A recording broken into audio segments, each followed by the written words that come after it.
gbogbo ẹ̀yin tí wà nílé kù dédé àsìkò yìí. Àyìnkẹ́ Dayọ̀ Kújọrẹ̀ small but might of Miliki Express ọmọ bíbí inú Wonder Dayọ̀ Kújọrẹ̀ mo tún fi máa sọ wípé nínú gbogbo nǹkan tá a bá ń ṣe ẹ jẹ́ ká máa rántí wípé ìfẹ́ ṣe pàtàkì ó ṣe kókó.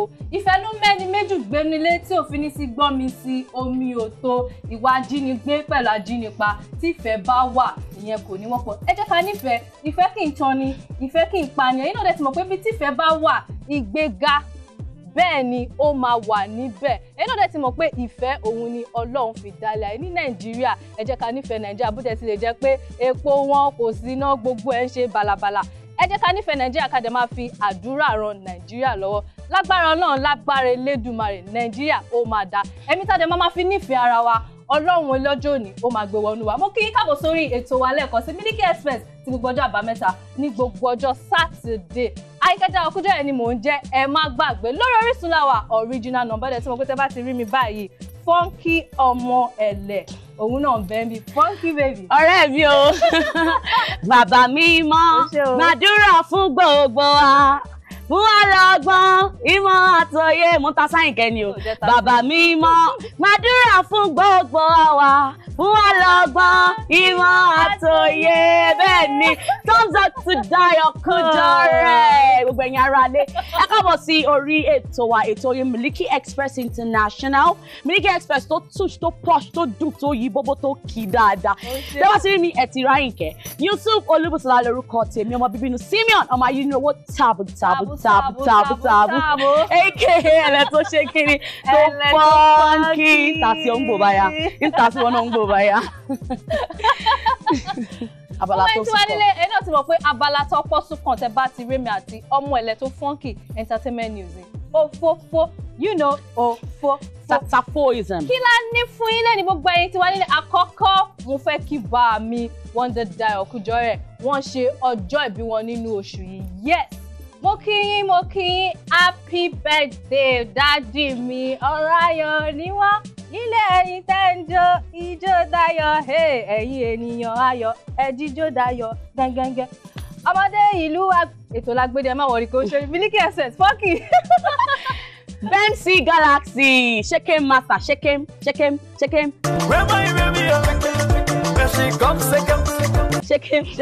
ilé ṣe wọ́n ti fẹ́ future Swiss Beats ṣé Swiss Beats ni àbí Swiss Beats fún new remix Shekem ẹ kú ojú lọ́nà Shekem remix ó máa ṣe kí ni ó máa blow dáadáa ó máa bad kan. Fún mi níjọ́ yẹn. You call am Shekem ewu tún lélẹ̀ Àyìnkẹ́ mi ò mọ títà. Ó lè jó tó mi ni a má ti jẹ́ ká máa dá níjọ́.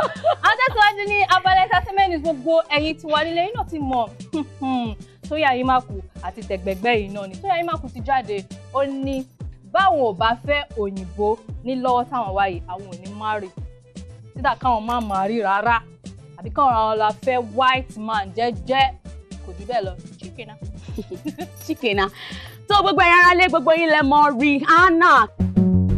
Work. You see me heavy work. You see me do me dirt. So me better work. Kí ló ṣe Rihanna pop star ti wà ní Amẹ́ríkà wọ́n ti wà honored fún Black Girls Rock tí ó máa ń ṣẹlẹ̀ ní ọdọọdún ní USA gbogbo alámáwo channel yẹn dáadáa Black Girl Rocks àwọn aláwọ̀ dúdú tó ṣe kíni tí wọ́n yan pẹ́wàá tí wọ́n dùn rí tí wọ́n dẹ̀ ṣe kíni tí wọ́n ń ṣe dáadáa ní ìlú Amẹ́ríkà Black Girl Rocks Àyìnkẹ́ we do what we rock àwa gan rock ní ìwà. Òkùnkùn má gbàgbé. Kò really matter black and white ní gbogbo wọ́n dẹ̀ ṣe kíni wọ́n rock irun ẹ̀ gan rock. Ẹ̀yin tí wọ́n nílé lọ́sẹ̀ tó kọjá àsọ̀rọ̀ Kẹ́mi Afọlábí àti She Baby tí wọ́n ń jà lórí Ọdúnládé Adékọ́lá.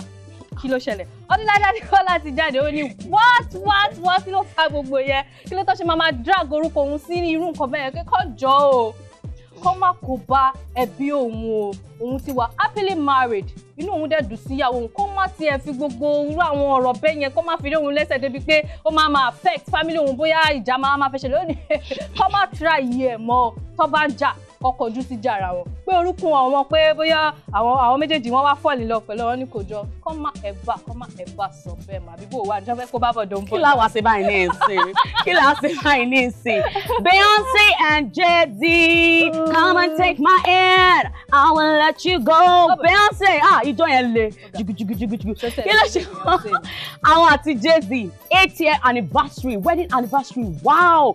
Drunk in love, we be all night.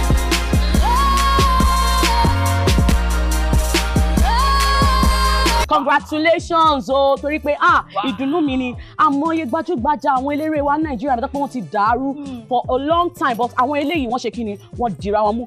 For y'all to reach these heights, you gon' need G3, 4, 5, 6 flights, sleep tight. Jay-Z and Beyonce.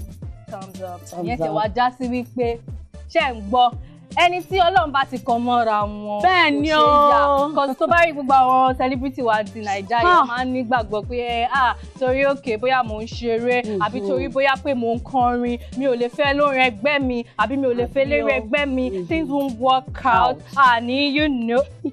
Tọ́lọ́ bá kọ yípo kò sí nǹkan tẹ́ fẹ́ ṣe kò sí nǹkan tí anybody lè ṣe. Àwọn tí wọ́n ṣe celebrity gan tó ń fẹ́ra wọn ìjà ń wà ó dáadáa. Tọ́lọ́ bá ti kọ mọ́yàn ó ti kọ́ náà nìyẹn. Àbí kọ́ náà ṣe kí ni kó fún wa lọ́kọ rere. Ọmọdé Beyonce jó. Àbí o ṣìgìdì.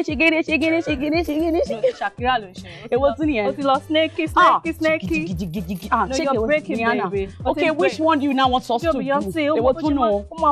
Èwo hit. Ẹ̀wọ̀n yàrá lé Àyìnkẹ́ fẹ́ kí n mọ̀ jó. Shakira ló kàn ẹ̀. Èwo tún nìyẹn. Èwo ni ká wá tún jó báyìí sí. Who rock the world? Who run the world? Who run kilo ten? Girls, Makolo. We run the world. We run the world. Gbogbo ètò wa nílé. Mo lérò pé gbádùn abala entertainment news wa. Nǹkan ṣì pọ̀ tá fẹ́ já yín sí o.